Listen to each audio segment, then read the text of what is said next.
Asalaamualeykum wa rahmatullahi wa barakatuhu. Su ko defee mbokki internet yi ñi ngi leen di nuyu di leen ñaanal yàlla jàmm ak tawfiq di jaajëfal mbokk yi nga xam ni ñoo abonné ci chaîne bi di MT TV di ànd ak ñun ci seen vidéo yi nga xam ni moo fi jàll. Su ko defee tey nag ñu ñëw pour jox leen benn secret bu am solo te am njariñ, ndax yàlla ak jamono boo xam ni nit ñi doy waar dañoo bari te it ragalatuñu yàlla subhanahu wa taala. Moo tax lii ma téye ni defe naa am na ñoo xam ni suñ ko gisee rek dinañ ko xam ci saase, ndax kii mooy dooma poftan. Waaw, garab boobu ñuy wax poftan kii doomam la.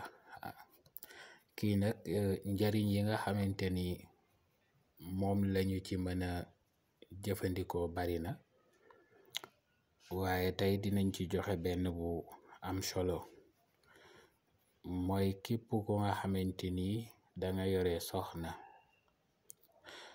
ñu may la ko ci farata si yàlla ak sunnas Muhammad sallallahu alayhi wa sallam, te nga bëgg a protéger soxna ba keneen ku dul yow su yàlla defee mu ñaaw jikko bay sàkku sa soxna, incha allahu moom xawma kan waaye dootu ko defati mukk.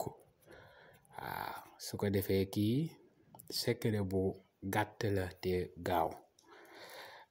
Doomu poftan bi moom ngay wut. Soo ko wutee comme nii, nga dugg ci sa néeg fekk yaa ngi téye doomu poftan bi. Su ko defee nga jublu ñeenti xibla yépp ngay jublu. Xibla bu ci nekk boo ci jubloo nga jàng bismillahi rahmani rahim def ko ci doomu poftan bi. Wëlbatiku penku jublu sowu wax bismillahi rahmani rahim. ci koñu néeg yi ngay topp bi sa penku ngay tàmbalee wax bismillahi rahmani rahim ëf ko ci doomu poftan bi.